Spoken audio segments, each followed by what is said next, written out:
কবর একটি গুরুত্বপূর্ণ বিষয়। তবে কবর কাকে বলে? আমরা কবর বলতে কি বুঝি? আমরা কবর বলতে বুঝি যে 3.5 হাত মাটির গর্ত, অথবা কবরস্থানে একটা, তার যে ব্যক্তি মারা যাবে তার সমান মাপের একটা গর্ত, বা বাঁশঝাড় আম গাছের নিচে একটা গর্ত, এর নাম কবর আমরা মনে করে থাকি। কথা বলেন ঠিক কিনা? মূলত এর নাম কবর নয়।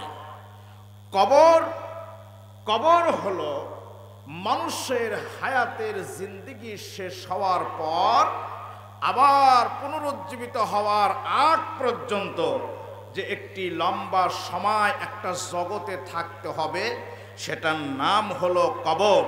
এটার আরবি আরো একটা সুন্দর নাম হলো বারজাখের জগৎ, আলমে বারজাখের জগৎ। সুবহানাল্লাহ। মুসলমানের আমার, বন্ধুগণ আমার, এই পৃথিবীতে আসার আগে আমরা ছিলাম মায়ের পেটের মধ্যে। মায়ের পেটের মধ্যে একটা লম্বা সময় কেটে গেল। মায়ের পেটে আসার আগে আমরা ছিলাম আলমে আসবাবের জগতে। আসবাবের জগতে লম্বা সময় আমাদের চলে গেছে। আলমে আসবাবে আসার আগে আমরা ছিলাম আলমে আরওয়াহ, রূহের জগতে।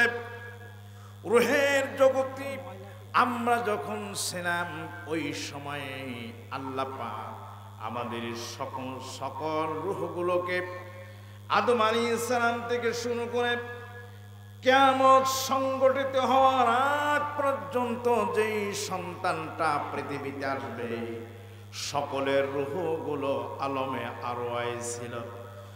আল্লাহ রাব্বুল আলামিন আলমে আরওয়াহ, রূহের জগতের সকল রূহগুলোকে জিজ্ঞাসা করেছিলেন, আলাস্তু বিরব্বিকুম, আমি কি তোমাদের রব না? আমি কি তোমাদের প্রতিপালক না?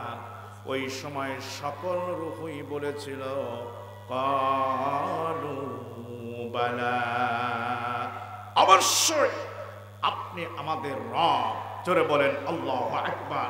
তার মানে আমরা রূহের জগতে আমরা এই স্বীকৃতি দিয়েছিলাম আল্লাহ পাকের কাছে যে আপনি আমাদের রব। জোরে বলেন সুবহানাল্লাহ। মুসলমানেরা, দুনিয়াতে আসলাম, মায়ের পেট থেকে দুনিয়ার জগতে আমরা আসলাম। এই দুনিয়াতে একটি লম্বা সময় চলে যাবে। এই লম্বা সময় চলে যাওয়ার পর আর একটা জগতে আমরা যাব। ওই জগতের নাম হলো কবরের জগৎ। ওই জগতের নাম হলো আলমে আরওয়াহ। আমরা কবর বলতে মনে করি কবরস্থানের একটা গর্তের নাম। কবরস্থানের একটা গর্তের নাম যদি কবর হয়, যেই মানুষটাকে বাঘে খেয়ে ফেলেছে, যেই মানুষটাকে বাঘে ধরে খেয়ে ফেলেছে, তার কবর কোথায়? যেই মানুষটা আগুনের মধ্যে পড়ে পুড়ে পুড়ে শেষ হয়ে গেল, তারই বা কবর কোথায়? যেই মানুষটা পানির মধ্যে ডুবে পচে গলে গেল, তার কবর কোথায়? মূলত কবর বলতে গর্তের নাম নয়। কবর বলতে বোঝায় মানুষের হায়াতের জীবন জিন্দেগি শেষ হওয়ার পর আবার পুনরুজ্জীবিত হওয়ার আগ পর্যন্ত যেই সময়টা যেখানে কাটবে, এই জায়গাটার নাম হলো কবরের জগৎ। আর একটা আরবি সুন্দর নাম হলো বারজাখের জগৎ। সুবহানাল্লাহ। আমার মুরব্বিরা, আমার ভাইয়েরা, এই কবরের মধ্যে যখন আপনি আমি যাব, ওই সময়ে ফেরেশতা আসবে, আপনারে প্রশ্ন করবে, মার রব্বুকা, তোমার রবকে? তোমার রবকে? জোরে বলেন তো আমাদের রবকে। একটু জোরে বলেন না, কে? আমাদের রব যে আল্লাহ। এ কথা বলতে কি আমাদের লজ্জা লাগে?